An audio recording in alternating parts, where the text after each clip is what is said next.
Anche l'occhio vuole la sua parte, ma questo lo sappiamo. Se scegli di aprire un canale YouTube, non puoi non tenere in considerazione tantissimi fattori, come ad esempio l'audio, le luci, il set, l'inquadratura e tanto altro ancora. In questo video proverò a introdurre in modo molto semplice l'argomento video su questo canale e proverò a spiegarti quanto la sostanza, ovvero la qualità del contenuto, ha la stessa importanza rispetto alla forma, ovvero a come ti mostri. Vuoi migliorare la qualità dei tuoi video su YouTube?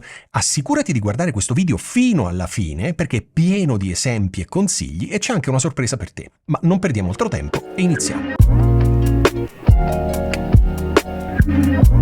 Ricerche psicologiche tra le più accreditate dimostrano che oltre l'80% della percezione del mondo esterno si realizza attraverso il nostro sistema visivo grazie a quella che è definita appunto percezione visiva. Attraverso la vista prendiamo coscienza di tutto ciò che è al di fuori del nostro corpo e ce ne appropriamo, creando un serbatoio di dati preziosi per la nostra vita. La visione ci consente infatti di cogliere dati e informazioni che poi interiorizziamo e rielaboriamo permettendoci di esprimere emozioni e sentimenti. Allora, guarda questo frame di un video. Ti verrebbe voglia di guardare il video intero? Da questo screenshot capisci immediatamente di cosa si parla in questo video? La risposta ovviamente è no. Guarda ancora quest'altro frame. Anche qui, guarderesti questo video? Capisci di cosa si parla nel video e nel canale? Ovviamente no. Guarda come sono migliorati nel tempo però questi due canali. Non c'è paragone, vero? È migliorata infinitamente la qualità visiva e di conseguenza anche la percezione che il pubblico ha della qualità del contenuto. Adesso guarderesti questi video? Probabilmente sì. Alla fine arriviamo a Marco. Marco, oltre a essere un amico, è un abbonato al canale e mi ha chiesto una consulenza tempo fa per sistemare l'audio, infatti aveva troppo riverbero, le luci e soprattutto il set. Abbiamo lavorato in base al budget che lui aveva a disposizione e gli ho fatto comprare pannelli fonoassorbenti, adesivi per il muro, infatti i mattoni che vedi lì dietro sono adesivi 3D e poco altro. Abbiamo spostato la scrivania sul lato corretto, abbiamo settato al meglio la macchina fotografica, eccetera. Il risultato è decisamente migliore. I suoi video, dati analitici alla mano, quindi non è un'idea, ma è confermato dai dati analitici del suo canale, ora i suoi video funzionano molto di più. Se sei un professionista devi farti percepire come tale. Non hai alternativa, altrimenti sarai sempre il ragazzino nella sua stanzetta che fa i video. Se vuoi attrarre aziende per farti spedire prodotti o farti pagare per parlare di loro, non hai, come dicevo prima, nessuna alternativa. Nessuno sceglierebbe uno che fa video di scarsissima qualità. Prima di continuare con il video, lo interrompo soltanto un attimo per farti una proposta. Ti farebbe piacere se ti dessi un feedback sul tuo canale YouTube? Sei abbastanza coraggioso per accettare questa sfida? Considera però che sarò spietato, ma solo per il tuo bene. Se ti va, commenta questo video inserendomi il link del tuo migliore video, quello veramente di cui sei fiero, ed io singolarmente o insieme ad altri video li commenterò in un mio video. Attenzione però, non sarà la solita analisi da un punto di vista della miniatura, del titolo, della visibilità su YouTube, eccetera. Di quello ne trovi veramente tanti in giro, ma sarà un'analisi dal punto di vista audio, video, luci, set, inquadratura, insomma. Se vuoi migliorare la qualità percepita dei tuoi video, questa è una grandissima occasione. Ok, ora possiamo tornare al video. Ok, ma quali sono gli elementi di cui tratterò su questo canale che servono a far migliorare la qualità percepita del tuo video? Allora, 1. Scelta del set e dell'arredamento. Cioè, guarda il mio background, guarda il mio sfondo. È tutto costruito e cambia di video in video perché cerco sempre di migliorare.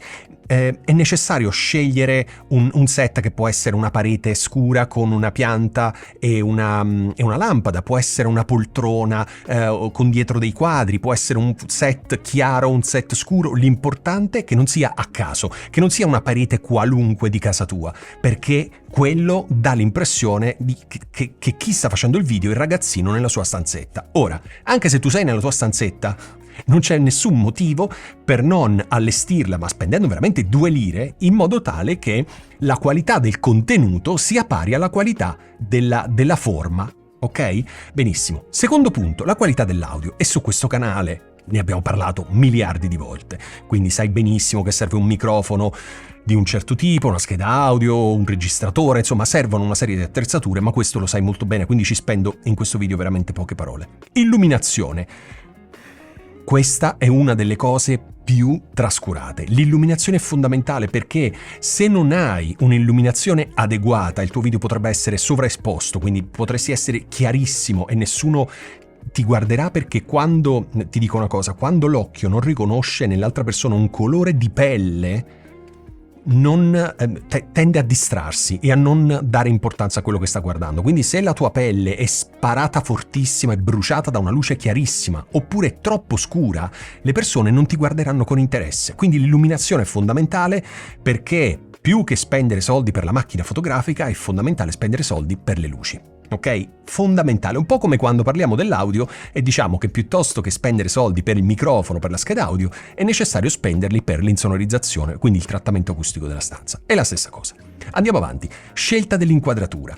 L'inquadratura è fondamentale, quindi non devi prendere una parete a caso della tua stanza o un angolo a caso della tua stanza. È importante che ci sia profondità, che tu sia separato dallo sfondo. Per farlo non solo ci deve essere distanza tra te e lo sfondo, ma anche le luci e la scelta dell'obiettivo della macchina fotografica servono appunto a creare questa separazione. E fai attenzione che l'occhio distingue la profondità, si sofferma sui soggetti in primo piano e dà meno importanza ai soggetti o agli oggetti che sono in secondo piano. Se stai sullo stesso piano del tuo sfondo, cioè se sei spalle al muro, l'occhio farà più fatica a prestare attenzione a quello che sta guardando. Ok? E infine l'ultimo punto che voglio toccare in questa brevissima scaletta è il settaggio della macchina fotografica e la scelta della lente. Per fortuna, per i video rispetto che per le foto, il settaggio della macchina fotografica è molto più semplice.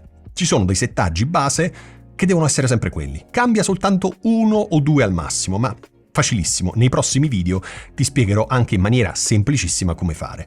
La scelta della lente è fondamentale, perché una volta che hai un buon corpo macchina, quello che fa la differenza è la lente. Perché in base alla lente che hai, non solo per la focale, ma anche per l'apertura, è tutto un altro pianeta, ok? Quindi ti farò vedere anche su questo canale differenti lenti abbinate alla macchina fotografica, come creano effetti completamente diversi. Quindi, riassumendo quello che ti ho raccontato finora, è fondamentale, veramente fondamentale, prestare attenzione a tutti questi aspetti.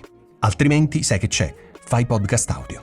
Se decidi di fare video, che siano video podcast o semplici video, lo devi fare in un certo modo, altrimenti fai solo audio e ti risolvi molto di più la situazione. Se decidi di utilizzare una macchina fotografica, devi fare tutto quello che ti ho detto, scegliere il set giusto e l'arredamento giusto, badare ovviamente alla qualità audio, l'illuminazione, la scelta dell'inquadratura, il settaggio della macchina fotografica e la lente. Insomma, fare video non è per niente semplice, ma l'hai scelto tu. Non ti hanno puntato una pistola alla tempia obbligandoti a fare video podcast o video, giusto?